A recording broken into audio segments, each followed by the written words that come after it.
UFC is ever live tonight. Buckle up, everybody. It's about to get ridiculous. In the 15 minutes that Pete and I were in our Zoom room before this started, we lost what looks like 3 fights off of an 11-fight card.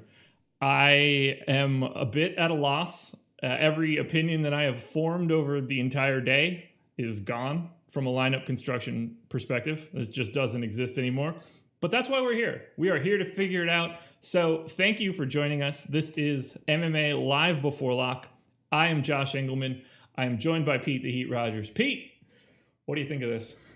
Oh, man. I wonder if I'm to blame. Jason asked me and goes, do you think any fights get canceled? Or do you think anybody falls out? I said, yeah.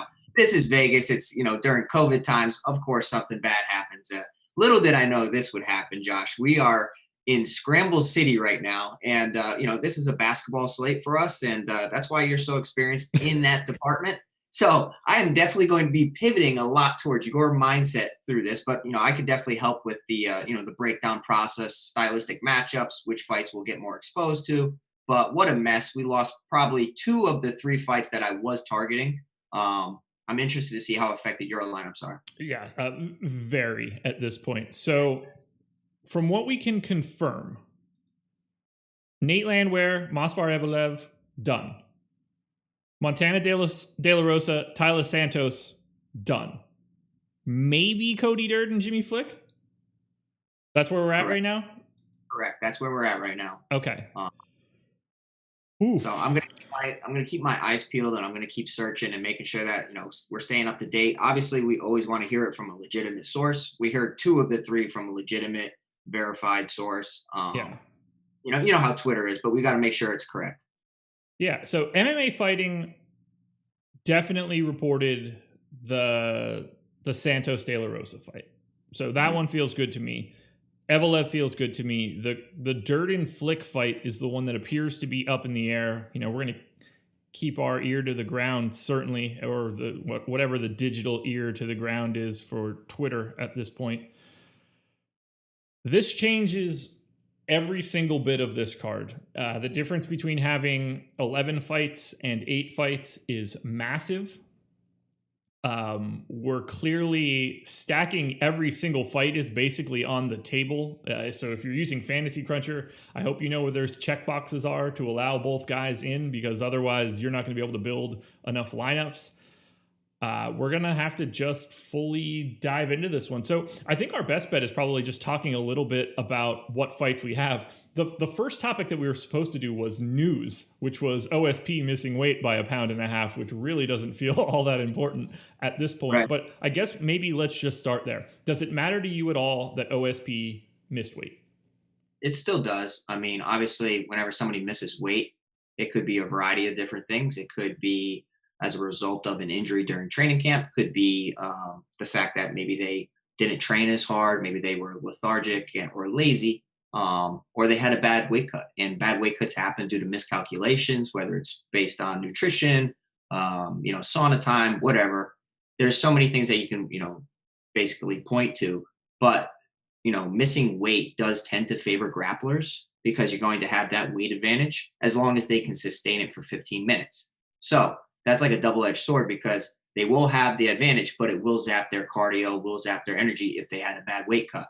So, I mean, I was never really convinced that OSP had a great gas tank to begin with. He's been inconsistent at best. Some great wins, holds a significant experience advantage over his opponent, Jamal Hill here. But this kind of makes me like Hill a little bit more. But based on the landscape, Josh, I can't ignore St. Preux because he has such a strong advantage in the grappling department. And now we're narrowed down to 8 fights. I think it's silly to avoid anybody at this point, but I still have to put some logic behind it and think that Hill should have the edge here. Yeah, I'm trying to highlight like the fights that are definitely gone / potentially gone, just to think. So I guess Matt Wyman is the biggest underdog on the card now at 7K. Yep. Okay. Yeah, I mean, there's no matter how you feel about any fight at this point, I don't think it's possible to ignore anything. Like, there's no clear cut, this guy's going to get fully worked. Like, I'm not a huge fan of Matt Wyman. he's probably going to be 20+% owned now because there's only 16 potential fighters to roster. I'm actually, at least I was previously, was pretty interested in OSP, just given the way that the lines broke for the fight and given the way the salaries worked for the fight. I assume I will still be interested, but as we, work our way through this, once we can confirm that Flick Durden is either on the card or not on the card, I'm going to rerun my sims and we can, touch a little bit on the results as we get further forward. It might just be in our best interest to talk a little bit about some of these main fights. I know this is something that you've already done with Jason on Wednesday, but we're going to have a little bit of time to kill before we are pretty confident that there's still 8 fights. I mean, at this point, I wouldn't be surprised to see that like another one's gone. We're at officially 9, maybe 8. If it ends up being 7, no part of that's going to shock me either. So let's just start at the main event. This wasn't supposed to be Marvin Vettori's fight. Went a couple different directions. He was supposed to be getting Jacare in a week. So this is, I guess, like, I don't want to say similar for him, but, at least still a grappler for him. What do you make of the main event today? Yeah, it's a great point. You brought it up in your picks video, and I thought it was great because Vettori is training for a guy that has okay striking but strong grappling, and Jacare Souza, one of the best grapplers of all time. Now he's pivoting and fighting Jack Hermansson, probably for a closer shot at getting to the title. So it's kind of like a win-win for Vettori. Yeah. I think that, stylistically, if it was a full camp for Vettori, I would be favoring Vettori. I do think Jack Hermansson is, underrated, and a lot of people kind of overlook him because on the feet, he's nothing special. He's more of a volume-esque type of fighter. Pitter-patter strikes, lots of leg kicks, but lots of activity. And, Vettori isn't a finisher, like not a crazy finisher. He has a finish rate of about 70%. And Vettori is a heavy-handed striker. We have seen Hermansson get clipped and hurt and rocked. And he's kind of in that category of fighters that don't really respond well to getting hit. I do think that Vettori's biggest question whenever you see him fight is his gas tank. How long can he really sustain a pace? We know that Hermansson can go 5 rounds. We know that if it hits the mat, despite Vettori's good grappling, I think Hermansson has the jiu-jitsu edge, can work towards a submission. I just think it's very hard. Like if this fight goes 25 minutes, I think it's very hard to believe that Hermansson does not get Vettori in a good spot on the mat. I know that, they're both good grapplers, and sometimes when good grapplers fight each other, it ends up being just a striking match. And in that case, I would favor Vettori because of that power we talked about. He's definitely in play, Josh. And I think that, based on the landscape of the slate, everything we talked about, this brings up a point where you may have an optimal lineup with a loser in it. It's definitely possible, more possible now than ever, because we have only 8 fights compared to 11. So I'm looking at the lines for this fight, in particular, odds to finish the fight by TKO, odds to finish the fight by sub. Hermansson's plus 350 by sub, Vettori plus 440. Vettori, on the other hand, plus 275 to finish by TKO, Hermansson plus 930. So the clear outlier of those 4 potential bets is certainly Hermansson at plus 930. Are we mildly underrating Vettori's ground game? Because my first thought is, if Hermansson wins this fight, I think that he subs him. But I would agree. It's not, based on the line at least, the gap in their submission skills doesn't appear to be as big as I would have thought. No, whenever we think about Jack Hermansson, we think of like incredible submissions, and he does have incredible submissions. It's crazy to me that of Hermansson's 21 victories, listen to this, he only has 6 submissions. Doesn't that seem like significantly low for what his highlight reel is kind of like surrounded around? Vettori in his career, Vettori has 15 victories, and 9 of those are actually submission wins. So Vettori does have a ground game. Usually it's a stronger, more powerful wrestler. But I think the ground and pound of Hermansson is what separates him from a lot of people. He's not just a guy going down there trying to submit you and get it done quickly. He likes to, inflict some pain when he takes you down. So that's why Hermansson does have 11 TKOs of his 21 victories. I think that I think it's two things. I think the narrative of Vettori going so close in a split decision loss to Israel Adesanya could be bumping his line and making him more popular than he really should be in a last minute notice replacement fight.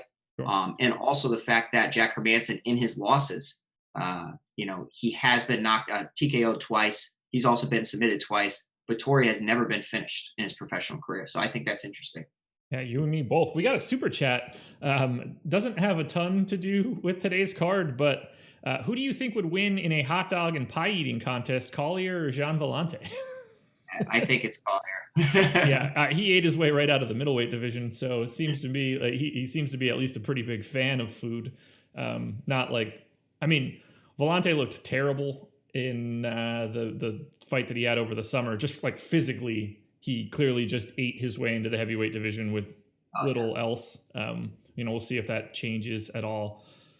I think that I could potentially do pretty well against these guys in a hot dog eating contest. I actually have a buddy of mine doing a Big Mac challenge tomorrow. And the bet is that he cannot eat 6 Big Macs in 30 minutes. So I'm interested to see if he can do that or not. I know that I could not do that, but it has nothing to do with the volume of food. It's the things that are on the Big Mac. I wouldn't want the lettuce, the tomato, the onion. That would be my problem. I wouldn't be able to choke that down. Yeah. If you told me like 6 double bacon cheeseburgers, I think that I could do it. But no one is here to watch me potentially eat food. I've already had that stream and I succeeded. I ate 100 pizza bites on this stream. I did not see that. Yeah, it was not my finest moment. It was real disgusting. Really disgusting. Should not have ever done it, but it happened quite easily. No, I've never had a Big Mac in my entire life. Oh my goodness. But I've never had any signature burger. I've never had a Whopper either, because once I take off the lettuce, the tomato, and the onion, it's just a regular cheeseburger. And I've obviously had plenty of those. But again, nobody's here to know if I could eat a Big Mac or a Whopper. They're here for MMA advice. So let's just put it this way. Let's just assume for right now Flick Durden is off. It's appearing that it is, Josh. I just looked and I found more notable sources on Twitter that are saying so.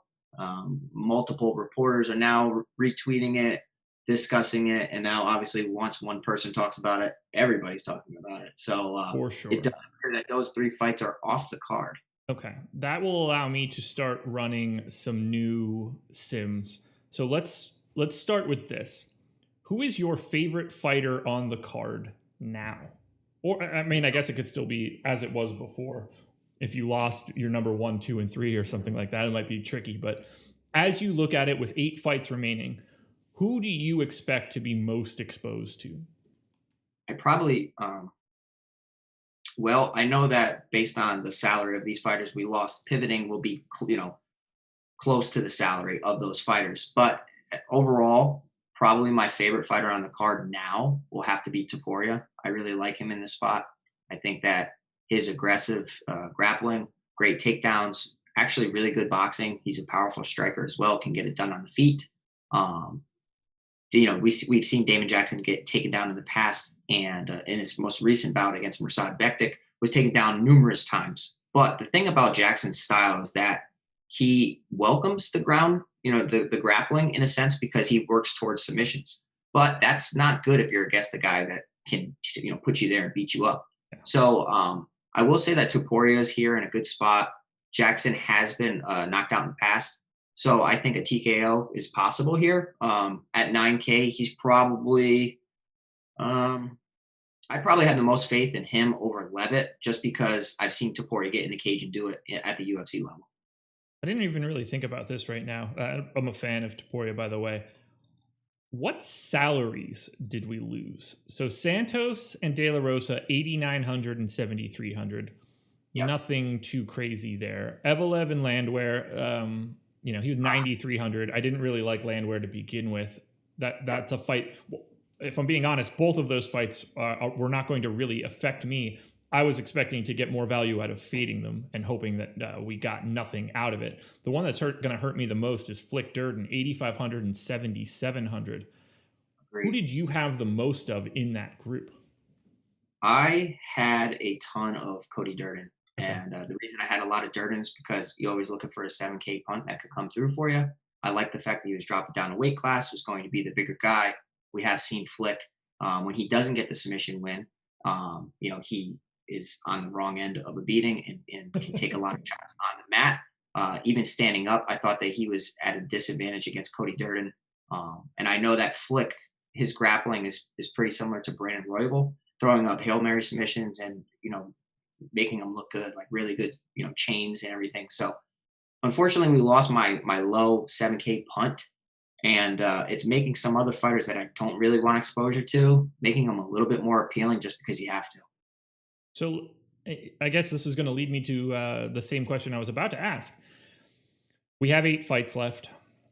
Is there a fighter that you still don't really have a ton of interest in? Well, let me see. I mean, I'm So guessing it's Matt Wyman, but it doesn't necessarily have to be. I don't hate it, and I talked about it on the strategy show. I don't really hate it because if you think of Chase Hooper who has a pretty similar style to Jordan Levitt, where such a strong grappler, such a strong jiu-jitsu game, zero minimal striking, like nothing on the feet, so no threat at all. Going up against a UFC veteran. Matt Wyman has 17 UFC fights, so I mean, this is Levitt's debut in the UFC, and yes, he's a prospect, but he still has to kind of earn his stripes. And it's different when you're under those UFC lights and, coming from the Contender Series. The kid's only 7-0 and 25 years old. Matt Wyman is old. He's 37 for MMA. That's pretty old. I don't really think that he's going to put up much of a fight because he welcomes the ground game. If somebody takes him down, he's okay with that because he hunts for guillotine chokes and tries to submit his opponents or get on top of reverse positions. He's definitely skilled. It kind of just seems like he's lost his step. Like he knows what to do. He's just unable to do it fast and efficiently like he used to, because the Matt Wyman of old would be Jordan Levitt 100%. It's just Matt Wyman's 37 years old now, and we've seen Matt Wyman matched up against 2 prospects in his most recent fights and is okay with being on the bottom, okay with being outstruck, and just kind of just get outworked. So I'm afraid that's the same thing that happens in this matchup, but I can't ignore him at 7K. But if I'm looking at the whole card, Josh, I guess he's still my least favorite, but I'll have exposure if that makes sense. No, yeah, I understand. It's amazing that he's getting this fight. Yeah. Like, he stopped fighting in 2014. I know. Was gone for 5 years. Came back and lost twice. And now is fighting again basically a year after his last loss. It's incredible that he is even in this fight to begin with, but I guess that's COVID for you. Sims are running for DraftKings right now, so we'll be able to take a look at that in a second. We just got another super chat from CS111. What up, Pete and Josh? What fights would you stack, if any, if you were playing 6 entries in the 555, a couple 100-person contest? And out of those 6 entries, how many would you have a stack in? Appreciate the super chat. Absolutely. Thank you guys for always joining us here, and I love doing shows with Josh.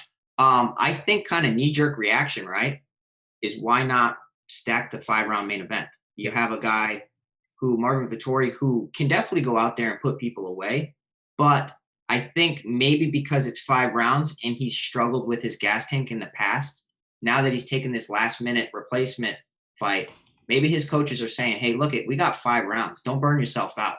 Let's kind of have a steady work rate through those 25 minutes. So I think the likelihood of that going the distance is higher than what a lot of people are saying. And it's not like you're paying a high and a low. You're getting 2 mid-priced fighters at 8,200 and 8,000. For me, that's kind of like my pivot to a lot of these problems on this card. And I am not a king of stacking fights at all. Like, that is not my thing to do, but I definitely will have to do it this week. I'm with you. I think the Hermansson Vettori fight is very clearly the first fight you're trying to stack. I mean, it was a viable stack, in my opinion, before we lost 3 fights. Just given where they are in price, Vettori's just simply not priced correctly based on the line for this fight. So I love it. That will definitely be the most stacked fight, if I had to guess. If we needed to name another fight, because I certainly would be stacking at least one fight in one of those 6 entries that I have. There's only 8 fights now. Stacking is very much on the table and probably necessary. So throw out any previous conventions of like needing to not stack a fight into GBP. The amount of duplicates you're going to get from just trying to run an unstacked fight. Like if you only use the 8 fights that we have, those permutations are going to be stacked or going to be duped like crazy. That's just going to happen. So stacking is going to become essential if you want to try to minimize your dupes even more so than it normally is. And just because the math of it all changes things. So let's say OSP Hill, I guess, is probably likely to go all 3 rounds. The prices are similar to Vettori and Hermansson. I guess if you're looking for anything, it's probably like, a heavy OSP grappling early part of the fight. Maybe Hill brings it up later. That can get you to a nice balance in points. Like, I don't think that like Topuria Jackson is probably not what you're looking for from a fight you're looking to stack. It's going to be really hard. If Jackson wins, like, you would need Jackson to do something really crazy early, a knockdown or 2, enough to bring those points up, because 9K is going to be a pretty healthy salary. Yep. So like Smolka Quiones, probably Hill OSP would be the 2 main fights that I think would be best for stacking, just because of where the price tags land. Honestly, though, I think every fight is on the table. You could pretty much tell a story for all of them now. Right. I was kind of like looking at some other ones if I'm just looking at the rest of what we have as far as a fight. Smolka Quinones is interesting just because they're kind of around the main event is price 8,300, 7,900. Lighter weight guys, whenever you have lighter weight guys, 125 pounds, 135 pounds, 145 pounds. Usually in those weight classes, finishes are hard to come by. It's a scramble fest, so that's a lot of activity. Whenever you have a lot of activity, it breeds DraftKings score or fantasy production. I feel like that is a sneaky one, especially because they both have they both like to take the fight to the ground, but they also will stand up and bang. So that's probably going to be like a fight with fireworks written all over it. And the other one that kind of brings some attention, I don't feel comfortable with this at all, is the heavyweight matchup of Villante and Collier. And I know that there's 2 ways that heavyweight fights can go. Somebody getting finished really quick in round 1, or it's a sloppy slugfest where they literally don't move. They sit in a phone booth and they trade punches to each other's faces. And when you have somebody super low at 7,400, Collier, maybe he's upset about how he looked in his previous fight and how he became a meme, essentially, of like how nobody knows who he is and he doesn't look like his former self at all. I don't hate it. Villante is underwhelming, and they're both embracing the heavyweight lifestyle. They both let themselves go, Josh. It's not one of my favorites, but it's definitely in consideration. Friend of the program, and generally speaking, the host of this show, is in chat right now. Jason Floyd says, appears the first fight will now go off at 8 p.m. Eastern time. So I appreciate you, Jason, for dropping that little tidbit in. Apparently he's just chilling in his hotel room, going for dinner and drinks, while you and I have to sift through this mess. What a nice night to take off, Jason. It's almost like he had the inside scoop. Okay. Man. Ridiculous. So I just ran my new DraftKings Sims. I'm excited. I'm just going to say this one because this is really fun. The lineup that showed up the most frequently in the simulation as the optimal: Smolka, Topuria, Dolidze, OSP, Hermansson, Vettori. So they're stacking the main. It makes sense. Yeah. I think that's, how a lot of people should pivot.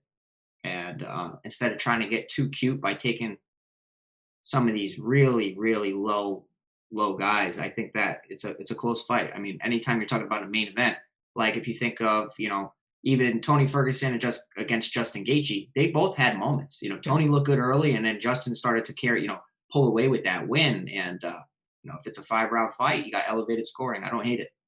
I'm grabbing our updated ownership now. We've pulled out the 6 fighters that are not involved any longer. I guess for those of you tuning in right now, it's 5:56 p.m.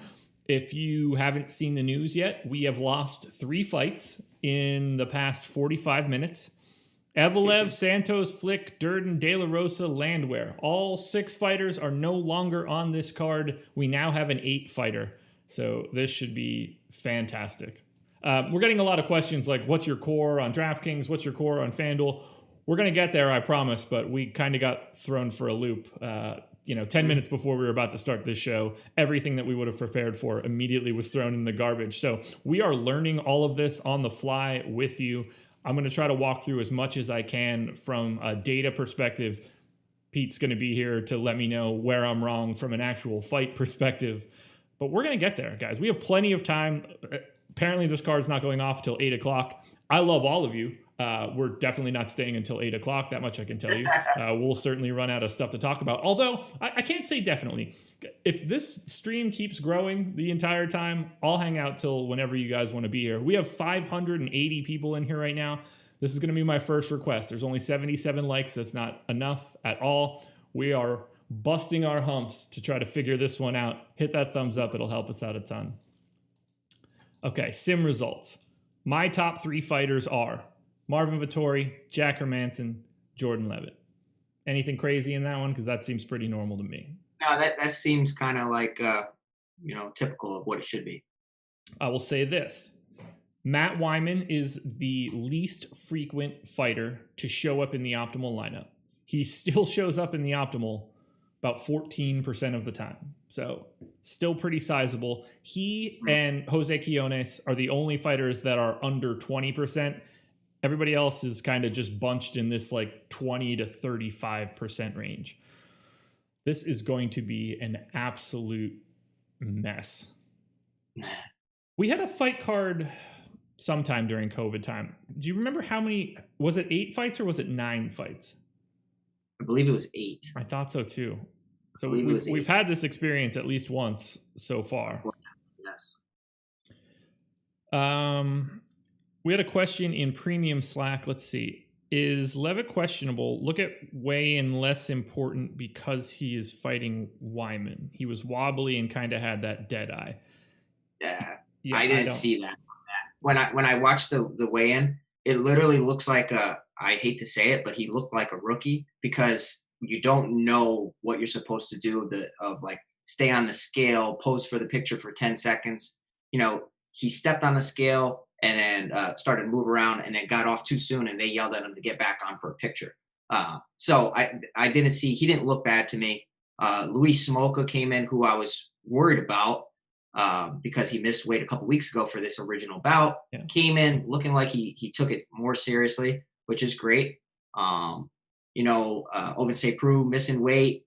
We talked about that. That's interesting. But I didn't see that in Levitt. I mean, the guy just started to, on Jason's podcast, he talked about how Levitt just started to introduce weight training, which is pretty fascinating.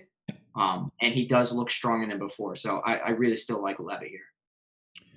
Jason just said, was confirmed to him that Flick versus Durden was canceled due to non-COVID issues, and it will now be in 2 weeks. So on December 19th. So for all of you that were desperately waiting for the Flick Durden fight, boy, are you in luck. You'll get to watch it in 2 weeks. I, on the other hand, would like it on this card because I would like to put Flick back in my cash lineup, but that is neither here nor there. I'm running my cash crunch right now. This should be quite the treat. Oh my God, this is just truly, truly insane. Have you had an NBA slate this crazy? Well, it's because you'd have to lose like 2 teams, right? To kind of compare. Yeah, I mean, the slate where it all ended, like the night that we started losing all the games for COVID, the final night felt like that while it was happening, and then everything just sort of stopped and it didn't really matter. But that's when we started like losing full games. You never lose games. I mean, you have the NBA slates where the arena catches on fire and they can't continue to play, or there's a leak in the Smoothie King Center. Yeah, those things happen from time to time, and like people take a bath for it. But those things usually, at least generally speaking, they don't happen before lock. They happen after lock. So you're left irritated. In this case, Right. we're able to prep for it. It just now, unfortunately, it creates a less than exciting experience. MMA is fantastic from a DFS perspective when there are 12, 13, 14 fights because you can get significantly more unique. You don't have to worry about duping. Now, it's still the same process when you have 8 fights. It's just a lot less exciting because instead of just saying like, man, I really want Jean Vellante to knock out Jake Collier and I want it to be brutal. Now it's like, I really want Jean Vellante to knock out Jake Collier, but I really hope that Jake Collier lands like 60 significant strikes in the first 14 minutes and 30 seconds so that my stack works. That's less fun when you're watching the fight itself. Yeah. I think like tonight, it'll probably be impossible for somebody to take down, the optimal by their lonesome. I think it's going to be a split at the top. I mean, I don't know how, unless it would be like multi-stacks. Now, in a situation like that of multi-stacking, is that how you can get different in a fight? I don't see how that could really work out. Yeah, I mean, they're like conceivably, it really all depends on how these fights end. Because if this fight card is 8 boring decisions, which we've seen plenty of cards that don't we could have 8 unanimous decisions here where no one really puts up numbers that are all that interesting. It's not going to really matter that much who you were fighting. The only thing that's going to matter is what your salary was. And if that combination ends up adding up to less than, at least in DraftKings case, less than 50,000. I would not be surprised at all to see a double stack happen. I would assume that Vettori Hermansson has to be one of those fights. I certainly expect that to be the most stacked fight. Oh, man. I think we should probably take a couple questions now. At least I have a little bit of data that I could look at. Chicken Dinner in Premium Slack says August 1st was 8 fights. September 5th was 6 fights. I mean, that one's just... that one, as far as I'm concerned, doesn't even count. But yeah, I knew the August 8 fighter is the one that I remember where it was just awful. Oh, boy. It's not going to be 8 decisions, Josh. I'm not saying that it's going to be 8 decisions. I'm just saying that if we have an overly heavy decision card, that's when this starts to get uglier and uglier because we get a lot of scores that oh, this guy got 60, this guy got 63, but he's $100 cheaper. So now he's essential. That's where it starts to get weird. If we see a bunch of knockouts, as we work from the start of the card to the end of the card, if you see someone win with a finish early, just assume you need that. Yeah. Okay. So now, look, I'm going to ask a weird question, Josh. Let's do it. Okay. Now, would it ever be possible to pick the lowest salary fighter out there, Landwehr, who we know is canceled, roster him so that you could, well, no, because you could probably get to everybody you want as it is, right? There's no, you can probably put every high-end option in right now and it wouldn't matter. Yeah, there's no reason that you would want to go to Landwehr to save $100 over Matt Wyman. Yeah. I mean, worst case scenario is that Matt Wyman also gets 0. He just, first punch of the fight, good night. He gets, he gets Masvidal, takes the knee to the chin, goes to sleep. Best case scenario is any punches he lands at that point, it could be different. If the extremes in salary were different, you could I think that could become a little bit more viable, but the minimum salary isn't far enough away from the lowest salary we have left to matter. Yeah, we'd still have to have some really high 9K options where that could even become viable, 94, 92, 91. We only have Topuria at 9,000, Levitt at 92. That's it. So you can get to those guys by just playing everybody who is in play. It definitely would have made things interesting if, say, you had a Shevchenko still on the card and you really had to roster somebody that is super low. Yeah. Yeah, that's the sort of stuff that would pull someone like Matt Wyman up further. That's why when I run these sims, Matt Wyman isn't popping as much as I would have originally expected. Because 1, he's facing a guy that is a massive favorite over him. So he's just struggling from that regard. But 2, there's only one other fighter above 9K. So there's not a huge struggle for salary at this point. And most of these mid 7K guys are at the very least mildly live to win their fight. So, oh boy, lineup construction here is going to be great. I'm looking at what is going to be my cash build. Hell, we could talk through it. I'm definitely stacking Vettori and Hermansson in cash. I will not be stacking another fight with it. So it's... Prior to this, I loved my cash lineup. It was fantastic just because of the way stacking that fight worked.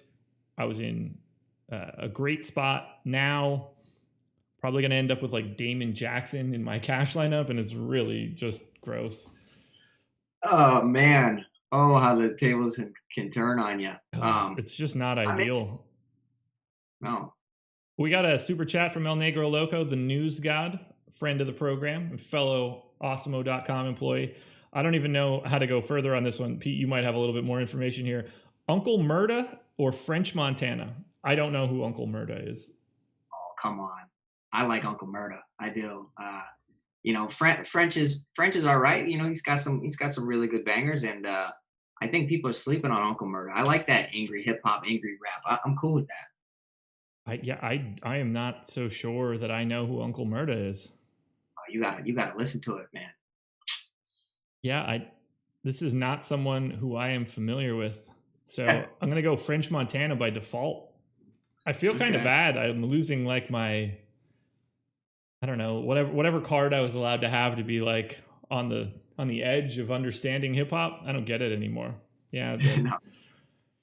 It's a shame. That's a shame. 636 concurrent viewers, 165 likes. You guys did a hell of a job bumping that up on my last request, so I'm not even going to ask right now. I will let you guys know. MMA ownership is free today. I think it's relatively more important now. You can get an idea of where the high-owned people are, the low-owned people are. We'll see those links get dropped into chat. And if you're playing NFL tomorrow, we'll have 4 hours of coverage tomorrow morning, kicking off with myself and Adam Scher at 9 a.m. So come tune into that. But Alex's player projections are also free. So in this additional time that you'll have for prepping UFC tonight, go check out our NFL player projections. They are free. MMA ownership is free. You can't beat free. Free is good content. I am refreshing my cash crunch now. Let's see what this looks like. At the very least, I could let everybody know who is likely at the top of cash lineups. Uh-oh, we're dropping frames. Oh, there we go. We're back up. That made me nervous. We're dropping streams. We're dropping fights. We're dropping everything today, man. Is there anything else that I haven't asked you yet that you definitely wanted to make sure that you talked about, before we thought there were 11 card fights on this card? How does this change the landscape over on FanDuel? Even though I'm not a FanDuel guy, I think that, you and Jason are pretty successful on FanDuel. And I'm just curious to how this cancellation affects DraftKings versus FanDuel, where the main event on FanDuel, Vettori is 21, Hermansson is 19. Yeah. So it's not like that stack will help. What is the popular pivot over on FanDuel? That is a great question. I have not rerun FanDuel yet, but lucky for us, the top fighters tool from Alex Baker was updated 9 minutes ago. It gives you everything. Alex's projections, how long he expects the fight to last, the total projection for the fight, odds to win, knockout odds, ownership, the pace of the fight. So how many fantasy points are scored on a per minute basis, the odds that someone finishes as the top scorer, the odds that someone finishes as over 100-point fantasy scorer. All of that has now been updated, so we could take a look at it. Vettori and Hermansson, quite high, actually. The two highest odds of being the top scorer. Vettori basically owned as much as he should be in the MVP spot. Hermansson, on the other hand, projecting a little bit better as the top scorer in comparison to his current MVP ownership. So that stands out to me. And then we get a couple guys, Roman Dolidze, Levitt, Topuria, all showing up a little over-owned in comparison to their odds of being the top scorer. So I think that is kind of interesting. But we have what looks like 4 guys that are projected to be 40% or higher to score 100 points? Vettori, Dolidze, Levitt, Topuria. So I'll pose this question to you. Okay. Those are the 4 most likely to score 100 points on FanDuel. Who do you think is the least likely to do it?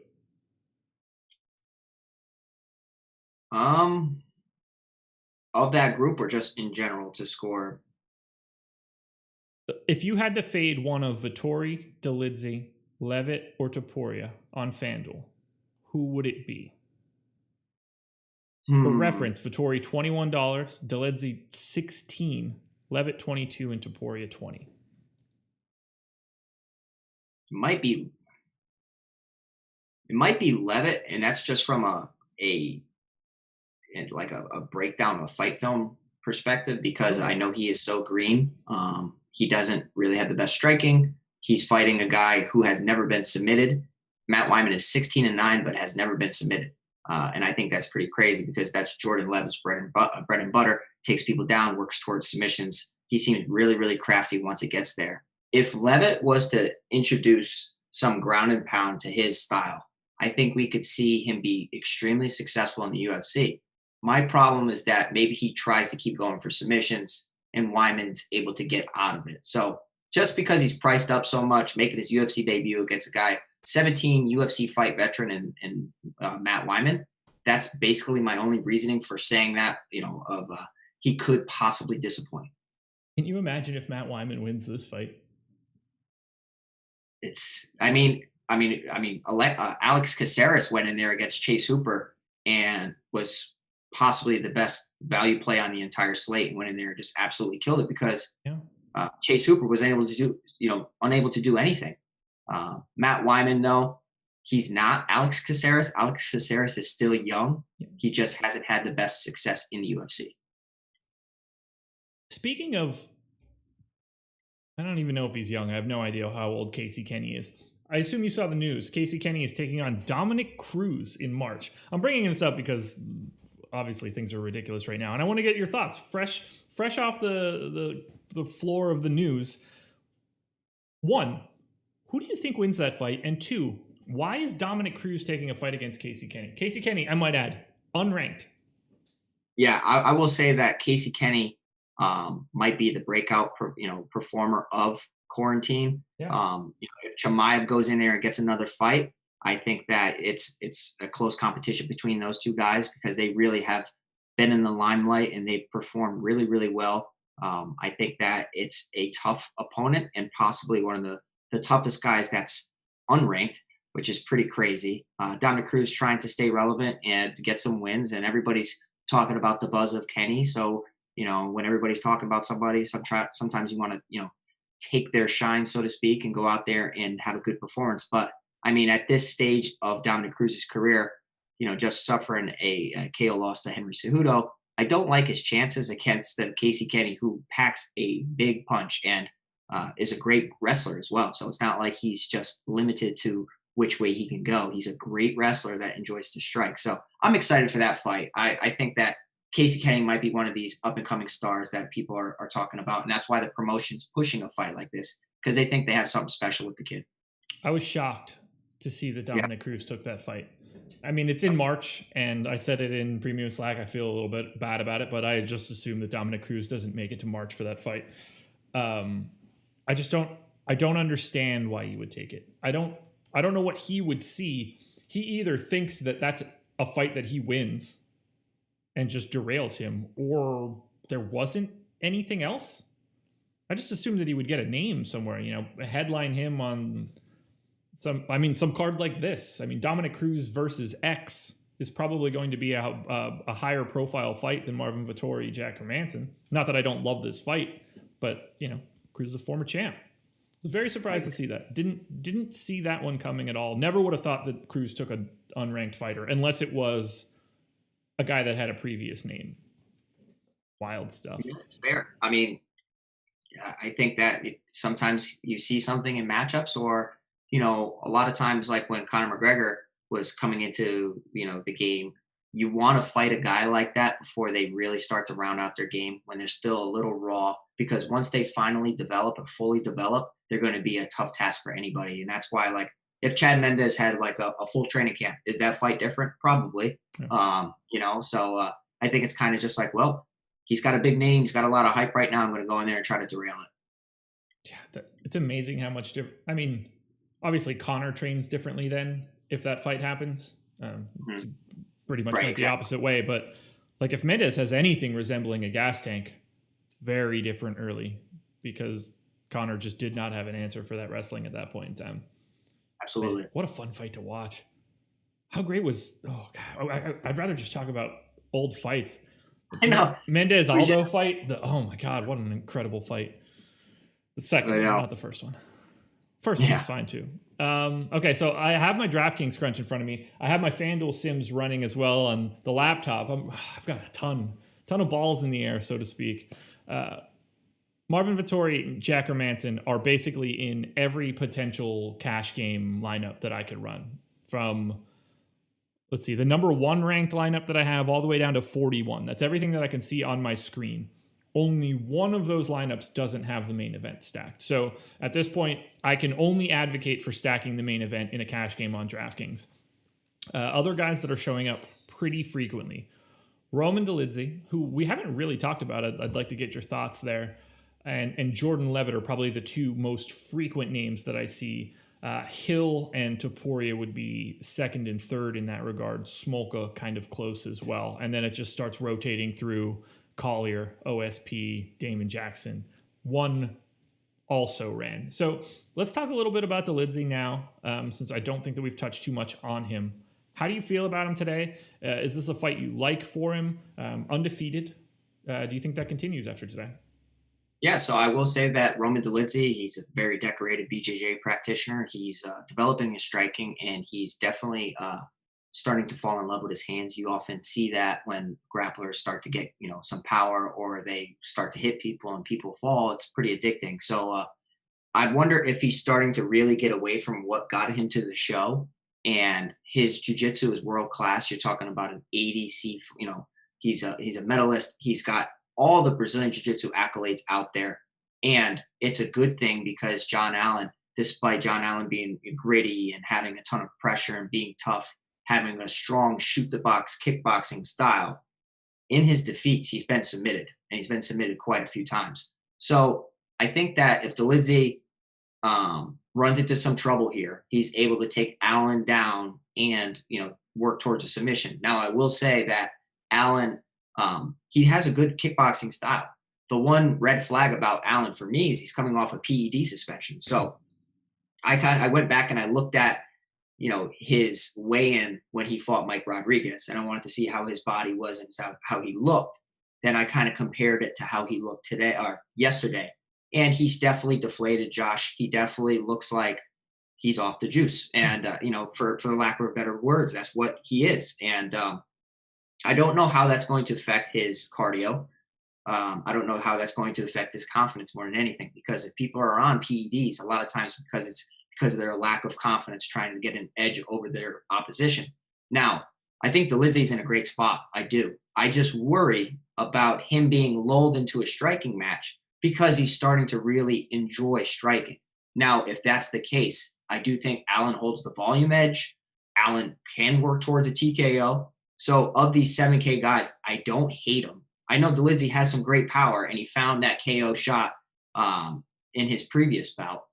But Dolidze should win this fight, man. The UFC's setting him up to okay, we're going to get you this fight so that he can have a nice path to getting some experience under the lights. Yeah, outside of the main event and Jordan Levitt, Dolidze is my 4th most frequent option to show up in the optimal lineup. Does that 48% of the time. That's not all that much higher than Topuria, Benitez, Luis Smolka, all 4 of those guys in the 40s, but he is the highest of that group of 4 guys that I just mentioned. Denslow with the super chat. I appreciate it. We actually touched on this a little bit, probably about 10, 15 minutes ago. How many fights can you stack tonight, and what is the best to stack? Also, love the content, guys. Appreciate that. We love you as well. I think that in theory, you can stack all of them. When you're down to 8 fights, there are only so many combinations that you can put together. So I don't necessarily have a huge problem with anybody that wants to stack anything. There are better fights to stack. Generally speaking, in my opinion, for this particular card, I think it's the fights that are closer in salary. But unequivocally, Vettori Hermansson is the fight that you should be stacking over anything else. Yeah, I would imagine that, if people went over to OddsShopper and they looked at the lines of seeing what fights are likely to go the distance, stacking those fights that are likely to go the distance makes a ton of sense. Yep. You don't want to, stack a fight. Let's say Dolidze Allen, their line is that they're going to, the over 1.5 is looking like plus money. Like that's a red flag, and you don't want to necessarily stack a fight like that. Whereas the main event or women's MMA, it's likely to reach a second or third round. So I think that's the approach today. And I think it's kind of going to be somewhat of a common build. It's going to be a lot of duplicates today, but it's okay. We're just trying to see green today. That's it. Yeah. If you can figure out a way to have a lineup that isn't duped in a mildly large field, one, you should probably have a job at a content site, or two, you rostered more than one person that isn't fighting any longer. Otherwise, right? I wonder. We'll see. I mean, the amount of, like, right away, most tournaments that you are in today will be rake-ish free, because we lost 3 fights. There might be enough time for people to save most of this, but there's going to be a couple percentage points on most of these fighters that we've lost now that just don't simply get updated. So that should help, at least from a cashing in GPP perspective. But if you're winning a GPP and there's, a couple thousand entries, you best believe you're chopping it pretty aggressively. There's nothing wrong with chopping a GPP. Let's be clear. You want to have less duplicates, but winning is winning. And you still, no matter if I chop with one person or 100 people, I'm happy to be chopping. I would just prefer the other one. Agree. Yeah, agree. And if you don't have a duplicate tonight, please share those screenshots, because Josh and I are extremely interested to see what your process was behind it. And, I feel like somebody like my mom picks weird things when she picks, MMA DFS and stuff that doesn't make sense. So maybe a lineup that doesn't make any sense comes through tonight. We'll have to see. All right. I have my FanDuel sim done. We wanted to touch on that a bit ago. Let's see. Is there anything else I want to make sure that I plug before we dig in a little bit and then we really start taking some questions? One thing, if you aren't a huge fan of looking at our faces, and I don't understand why that would be the case, because these are some gorgeous mugs as far as I'm concerned, you are in luck. We have a podcast feed. You can subscribe to the Awesemo Podcast Network. You can subscribe to our specific sports, or you can just get the whole shebang. Now, generally speaking, these live before lock shows, not showing up on the podcast feed, because once lock happens, they're not all that useful. But all of our strategy shows, they all show up there. Some of our short form videos, things that I put out. I know some of the shows that Jason Roslin puts out, some short form golf videos, they end up on the podcast feeds as well. You can subscribe to our podcast feeds anywhere that you get your podcasts. I highly recommend you do it. And here's what you should do. Leave a review, like it, give us 5 stars, please. That would help us out a ton. And leave a review. Every single week, we give out a free week of Awesemo Plus to the best review that we see. So all you have to do is just like us and leave a review. I don't even care if you lie about it. You can tell me you can fully lie and say you like it. That's totally cool with me. If you just want to try to win a free week, I hope you're a great writer. If you're like an English student and you've got the ability to spin a yarn in a review, go for it. You're probably going to win a free week of Awesemo Plus, and that's really all that matters. We'll take the lies. It's not a problem. Subscribe to our podcast feed. You're not going to get anybody else plugging it like that, people. I promise you that. Josh, I love it. I mean, I can't get enough of our content. I mean, I'm always, whether I'm driving to the gym or whatever I'm doing, I'm always listening to the show. Make sure you guys turn that notification bell on. Make sure you guys know when we go live. I mean, you have the best guys in the business, collaborating on every sport, literally, like from esports to MMA to basketball coming up. I mean, we're absolutely killing it. I can't wait to see what those sim results will show. I want to see the fights tonight, Josh. And obviously tonight's going to have a lot more on the line because of roster construction, but I can't wait. FanDuel Sims. Here are my top 5 in likelihood of being the MVP. And just because of the way FanDuel works, because of that MVP scoring, it's still ultra flat. Dolidze, 13% chance of being the MVP. Levitt, 11. Vettori, 10.5. Gabriel Benitez, 10. So even with the 4 guys that I just named, it's more likely that the optimal MVP is anyone else than one of those 4 guys.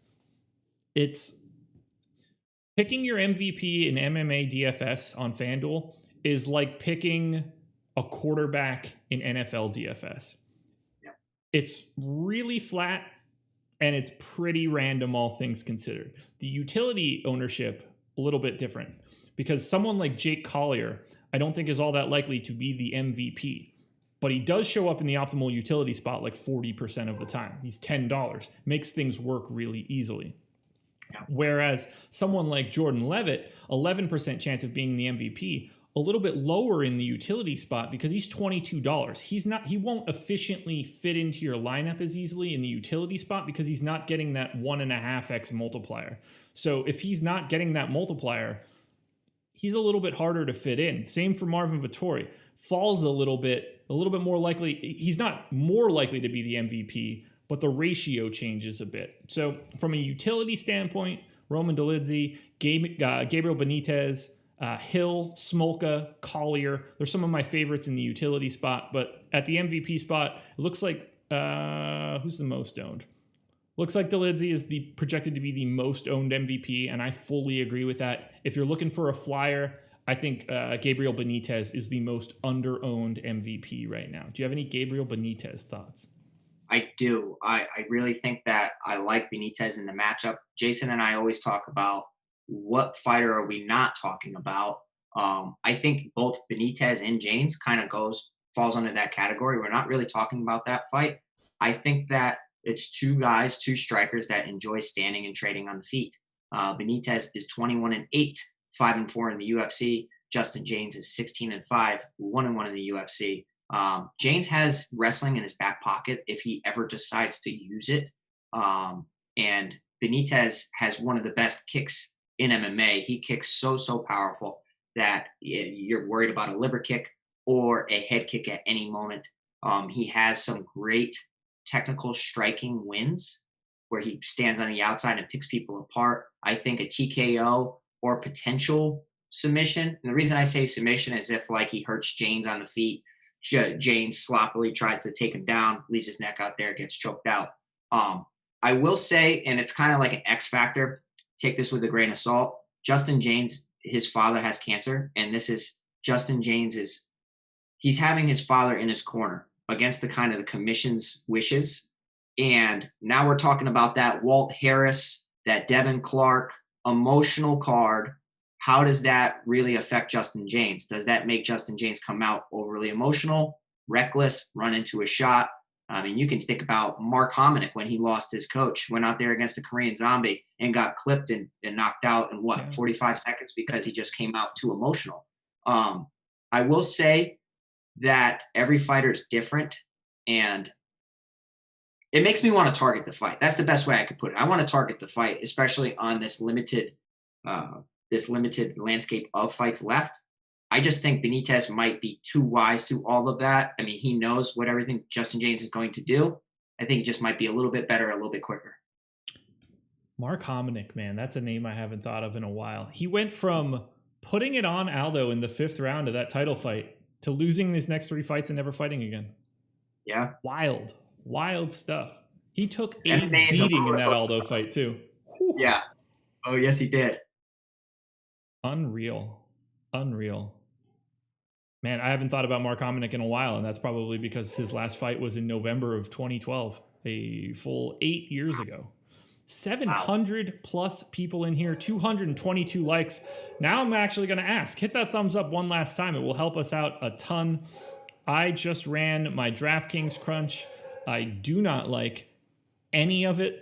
It's gross now. Just a lot of really undesirable fighters. I feel like I'm going to have like the entire main event, but that doesn't seem like a great idea to me. But my alternative is rostering a bunch of guys that I don't like. Have you given any thought to where you're going to be ending up on DraftKings tonight? I'm Anybody? going to be scrambling as soon as we end the show. I know that. But Okay. as far as draft, Have they officially bumped lock? Do we know that for sure? I believe EMAC mentioned in the chat that they bumped it to 8. Okay. Jason also DraftKings is showing 8. Do we know if FanDuel moved? Because I thought I saw somebody in chat mention that FanDuel hadn't moved yet because, well, it's FanDuel. Yeah, right.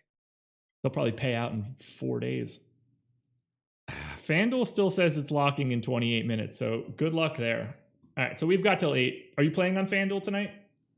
I am. I am. I don't think I have. No, I do have somebody in that fight. Whatever. But well, let's do this. Let's set 6:45 as our out. Let's take questions for the next 13 minutes, and then let's get out so that the people for FanDuel can, and you in particular, can scramble and get your stuff. How's that work?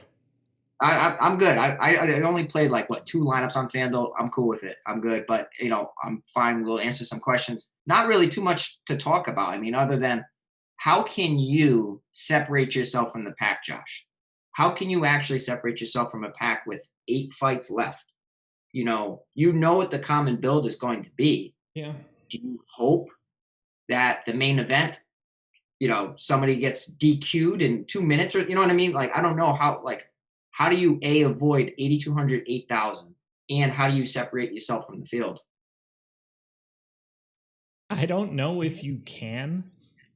I think more than anything, the guys that you don't have in your lineup are oddly more important than the guys that you do have. Mm-hmm. So, for example, Jean Vellante on DraftKings is projected for 40% ownership. Him just not being any good is massive for your lineup if you don't have him. Who else would be like a really good example of that? And I say Jean Vellante because that is the kind of fight where Jake Collier can just land out of the gate and it's just over. If these guys were 145 pounds, I'd have a little bit of a different outlook, but at heavyweight, power's different. That's I feel like getting different happens by your fades and not by the people that you roster. I have an overwhelming amount of Marvin Vettori and Jack Hermansson, but this is set up, and this would be a good thing to talk about. So everything that I have set up in my Excel workbook, I do everything that I can in Excel because otherwise I would be dead in the water.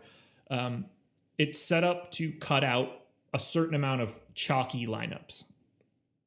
Those settings are going to imply that I have a normal fight card. Whereas now I can kind of bump that up a little bit, really throw out anything that's like ultra owned and just try to grab the most random stuff, so to speak, instead of trying to hope that I can be more different, I guess is more. I don't know if more that's probably. Yeah, I guess more different is probably the right way to say it. I don't know. It makes me sound worse when I say it like that. But maybe a double stack is mildly viable. Like if I cut out the most owned lineups from my sorting process, I'm just going to end up with guys that I don't want a lot of. Like I don't think that Damon Jackson is all that likely to win a fight. But if he does, probably going to be in the optimal lineup at 7,200. Yeah, you need unlikely scenarios to happen. And, it happens in the sport of MMA more than anything, I would imagine. If all the favorites win on this card, like you just straight chalk from top to bottom, there's going to be really ugly. Like the optimal lineup is going to be hideous. Yeah, absolutely. You're going to be hoping that like one of these guys landed an extra significant strike. That's when it gets really, really ridiculous. I'm going to have a lot of Marvin Vettori and Jack Hermansson. I don't think that I can get away from that fight from a stacking perspective. I think that Hill is going to be my biggest fade of the card. On a scale of 1 to 10, with 10 being most ridiculous, how ridiculous am I from getting away from Hill? I'd probably say about a 5 because he does have, wrestling deficiencies. Like the guy was taken down by Darko Stosic, I believe, like 6 times or something like that. And Ovince St. Preux can get on top of anybody and work towards some great submissions between Kimuras, between Von Preux chokes. You can't make a mistake against St. Preux when it hits the mat. And Hill does look somewhat of like a white belt. But the thing is like after every fight, what he's practicing and what his coaches are kind of hammering in. We need to work on, not having our back against the cage. We need to work on getting underhooks immediately, turning our opponents back towards the cage, and creating distance and always maintaining that distance. I think that if St. Prue's cardio holds up, he has an extreme advantage in the wrestling and grappling department. Yeah. Well, I hope that he lands another Von Flue choke because I'm going to have a bunch of OSP. And if that works out for me, great. If it doesn't, it doesn't. But I'm on an 8-fight card, and I'm just going to try and corner the market on a couple different guys. I don't want to say that I have no confidence because that makes it sound like I shouldn't be talking about this at all. But I think that Hill is slightly overowned based on my sim results. I think that OSP is slightly underowned based on my sim results. And I am left with not a lot of opportunities to get different. If OSP happens to win this fight by submission, 46% of the lineups in the contest that I'm in are dead in the water. I'm cutting out half of the field immediately. And I think this fight is mildly close. I mean, OSP has been around the block. It's not like he hasn't been in there with some true studs. This is old hat to him. Oh yeah, when I looked at St. Preux and I looked at who he's fought, I have to rate his strength of schedule amongst the highest. I mean, the guy has literally fought everybody, and he has 22 UFC fights prior to that fighting in Strikeforce. He's faced high opponents his entire career. Just went out there and hit Alonzo Menefield with a counter and got a very nice knockout win. Took out a prospect. Now, guess what? UFC's like, okay, you're going to be our gatekeeper. You're going to be a litmus test for all of our prospects. If they can excel past you, then we know that they're going to be the real deal. But that's you're going to embrace that role, and that's what you're going to do. So I think that St. Preux, if he goes back to taking people down, should dominate Hill. Like he really should. Yeah. But I just don't have faith in his game plan because when he gets cardio, his cardio zaps, he loses confidence. But I love what you're saying from an ownership standpoint. I mean, if Hill goes out there and gets taken down and controlled, St. Prue's a big guy and talented on the mat. So, I definitely don't hate St. Preux at 7,800. I'm just looking through his Wikipedia page now.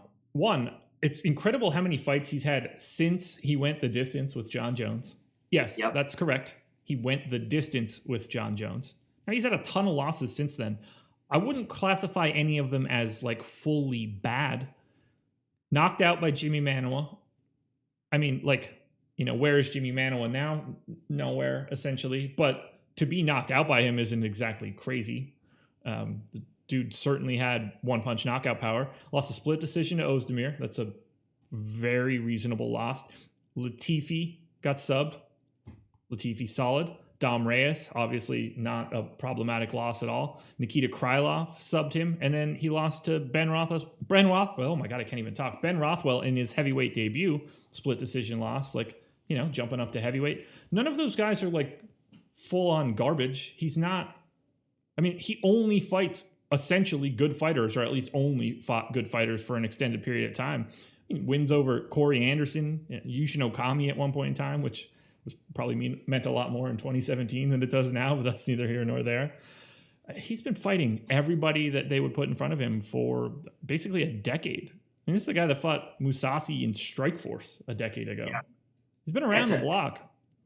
Huge step up in competition for Hill. And a lot of times some management will rush their guys to the top, and it's not the best interest, not in their career's best interest. It's good financially. It sounds great. Let's take a fight against a bigger name where we're going to get more money. That's cool. But it can actually send you back. And Jamal Hill, 8 professional fights. You talk about St. Preux, 39 professional fights. It's an interesting matchup for sure. I can't wait to see it. But the one thing I will say about St. Preux is he does seem like a lost ship right now, Josh. He just went up to heavyweight, you know, didn't really look too great. Comes back down to 205. He's kind of trying to find his niche. It would almost be better if there was like a 225 pound, and then that's kind of where he would reside and probably excel. And that's why he missed weight as well. His coaches were a little bit worried about how he was looking. I mean, they know it. They know their fighter. Look, if he kills himself this time, he's going to just have a terrible performance. Let's take the 20% fine. Let's save some more cardio and try to, work the game plan of taking our opponent down. We'll have to see. Yeah, that's really how it comes down to it. How was he when they stopped the weight cut? Were they just like, it's probably not worth taking this extra pound and a half, take the money hit and go out there and feel good? Or did he grind a couple pounds before that and finally hit a wall? Like the answer to that question means everything. If it didn't really get into nut crunch time for that weight cut, then I don't care at all that he missed weight. If he just wants to give up the money, great. If that was a really, really difficult process for a couple hours, very different story. And I don't think that we have the answer to that at this point. Yeah, I heard him talk about in an interview saying how his coaches pulled the plug on it because he just didn't look good. Take that with a grain of salt. What does that really mean? Like, sure. Did they stop him before he looked horrible? Or was he like suffering? We don't really know. I will say that he looked a little drained. But if he initiates grappling, that extra weight can definitely help. Let's see what else we have. I'm checking our premium Slack right now to see if we have any new questions, something that we could touch on. Probably going to get out of here in a couple minutes because I think we've touched on everything that could possibly be touched on for an 8-fight card at this point. If you see any questions that catch your eye, feel free to shout them out. I'm scrolling through chat right now. When did Legalized ask, Josh doesn't love me ignoring my questions? My man, I was ignoring all the questions. Janister Collier and what's up with my shirt? I don't know. It's Kelly Kapowski, man. What do you want? That's everybody's crush, right? I mean, come on now. Yeah, I assume we don't have to talk about it. I assume that I was fond of her as a child. I know that I was watching the show. I don't know what I did with anything that I watched, but that's neither here nor there. How do you feel about Collier, I guess, is the question. Well, or Justin James in comparison. I definitely like Justin James a lot more than Collier. So if I'm looking at under a microscope, the 7K options. So let's go St. Preux, Allen, James, Quinones, Wyman, Jackson, Collier. I think that James is better than Collier because Collier, man, like he's been knocked out in his previous losses, just coming off of a knockout loss to Tom Aspinall, not taking his career seriously, bumped up 2 weight classes. He's been floating around weight classes forever. Don't know much about him, about his training. He looked better on the scale than last time, but still did not look good. Vellante should win this fight from a skill standpoint. Vellante is a decent wrestler that he just doesn't use his wrestling. He enjoys to stand up and trade with you. You can't really have a lot of confidence in Vellante because he didn't look good in his previous fight and got subbed with a submission that is essentially not a submission from bottom. An arm triangle from bottom, if I remember correctly, is not something you tap from. No. You go out if it's that bad. You don't tap from that. And he did. And that goes to show you that, heavyweights don't have the best cardio system. And that's why you have round 1 finishes or sloppy barroom brawls. And I think that's what we're in store for here. Collier at 7,400 is not terrible if it goes the distance because it would probably just be a back and forth contest. But I think James has a legitimate chance to have a knockout win over Benitez, who has been knocked out in the past. John Vellante doesn't even have like a real win. I mean, he knocked out Corey Anderson in 2015. That's kind of bonkers.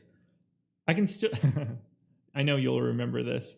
Got knocked out by Chad Griggs in the heavyweight Grand Prix in Strikeforce. Mm-hmm. Chad Griggs. Just ruining lives there for a split second. Yeah. TKO Bobby Lashley, TKO Jean Vellante, and then Overeem's brother. What a run. What a run. Let's see if we can get any other questions here. FanDuel moved their lock back, so that's fantastic. Nice. You don't have to stress the next 15 minutes, so we can slowly work our way out of here.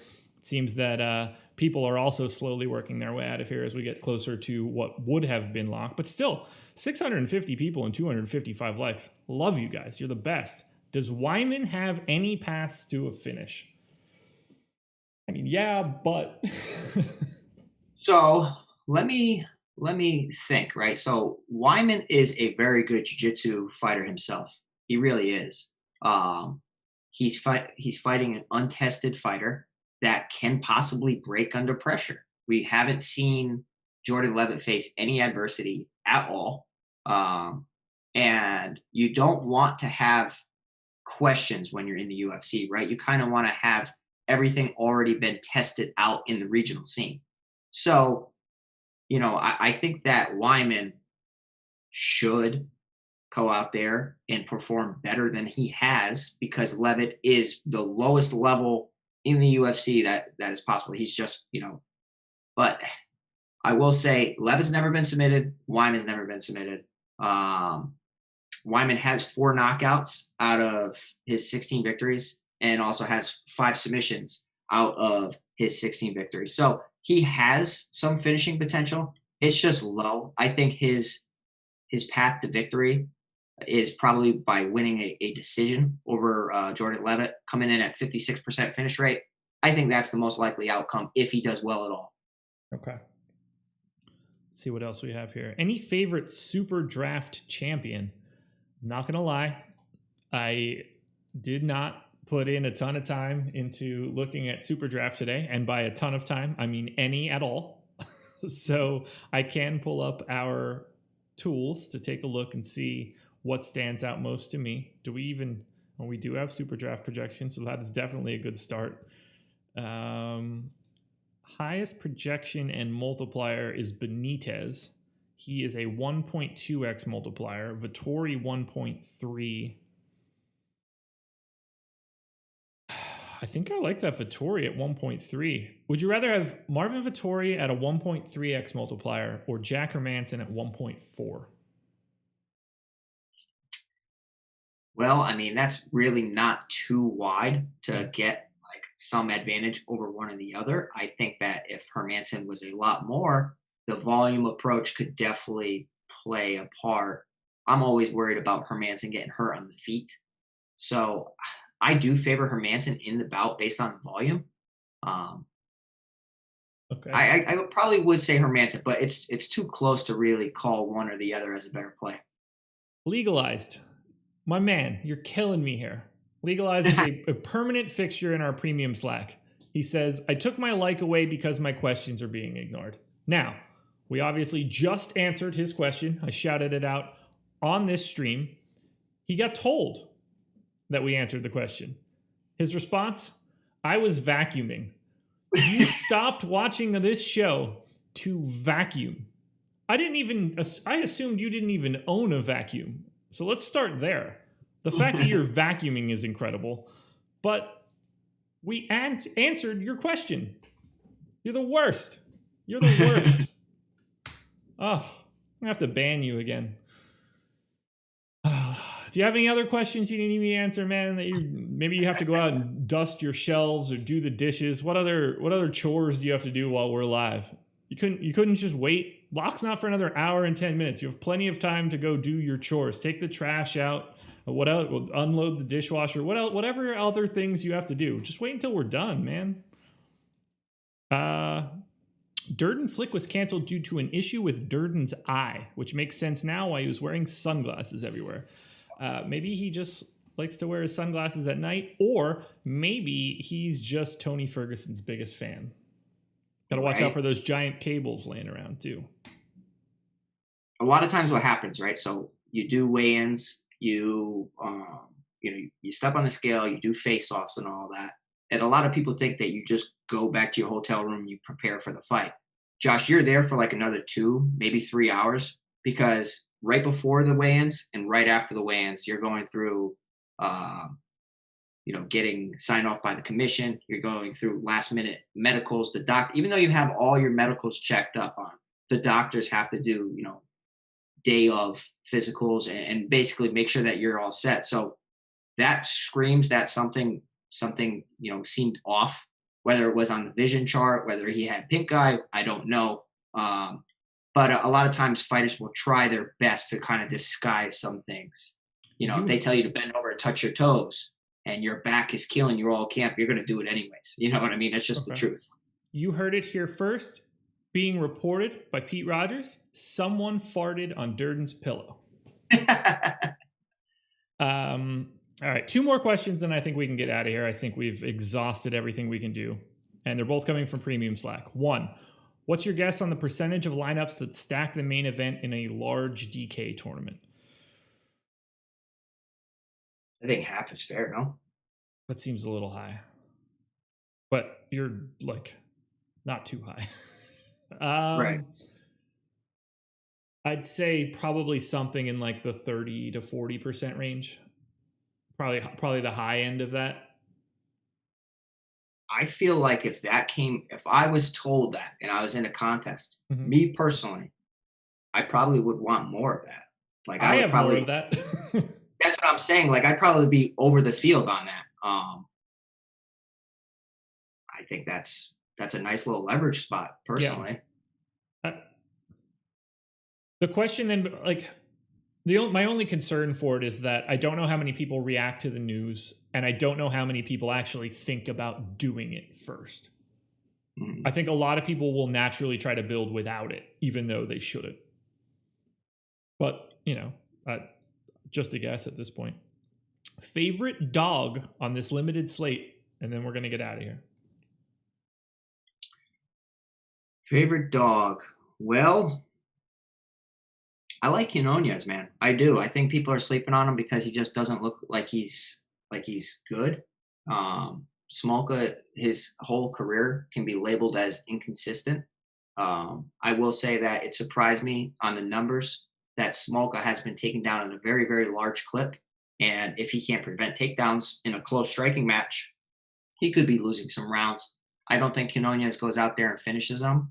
I think Smolka has the name value. He has the finishing advantage. I think Quinones definitely has the grinding advantage. Whereas we've seen Smolka somewhat quit under pressure sometimes.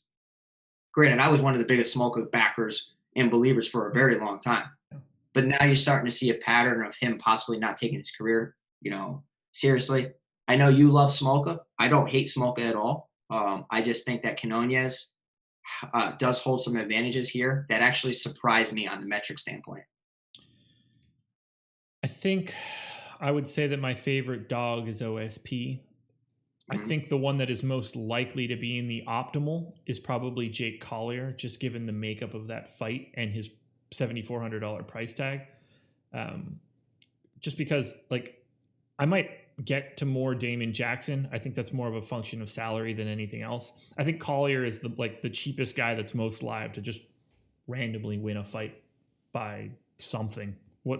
Likely knockout in this scenario. OSP at 7,800 doesn't necessarily have to be optimal if he picks up a late win. But I think that he's the most live dog to pick up a W. Yeah, you mentioned that late win of possibly him coming through or having to face some adversity. And that's what he's had to do in a lot of fights is kind of pull out miraculous victories. And the Mikhail Olashechuk fight, that guy's a monster. That guy is a monster. And he had to, withstand some adversity, make some adjustments, came out, got a finish. So it's definitely possible for St. Preux. I love what you're saying there. And he's definitely in my player pool. Well, Pete, unless you have anything else, I think that about wraps it up for us. Yeah, I mean, best of luck tonight, guys. This is a possibly the most interesting card. We go from having no fights canceled to 3 fights canceled within 10 minutes of each other. So I am excited to see what the optimal is. I want to see how many people chop the top. I want to see if somebody comes in super low owned. I mean, what's the lowest owned somebody on this slate could come in? Probably 20%, I would imagine. Yeah, we have Matt Wyman right now. Look behind the curtain. We have Matt Wyman at 19%. So, yeah, somewhere in that 20% range, I think we're going to see larger field stuff, probably right around 20. Which is wild, man. It's super wild. That'll do it, folks. Thank you for joining us on this tumultuous MMA Live Before Lock. Join us tomorrow from 9 a.m. until 1 p.m. 4 straight hours of NFL coverage. You start with me, you end with me. I know that's probably not everyone's cup of tea, but guess what? You're getting it anyway. I will be there with Adam Scher at 9 a.m. I will be there with Chris Spags and Greg Ehrenberg at noon. You guys can get my 100 yards and a touchdown pick. They're usually close to right this season in comparison to last season, at which point they were pretty much wrong before kickoff started. But, that's last season. We don't need to talk about it. Thank you, guys. Good luck tonight. Tune into MMA Strategy for the pay-per-view this coming Wednesday. Pete and Jason will be breaking that one down. Should be a fun card. That's it. That's all I got. We're all talked out of this one. Good luck. We're out of here. Thanks, guys.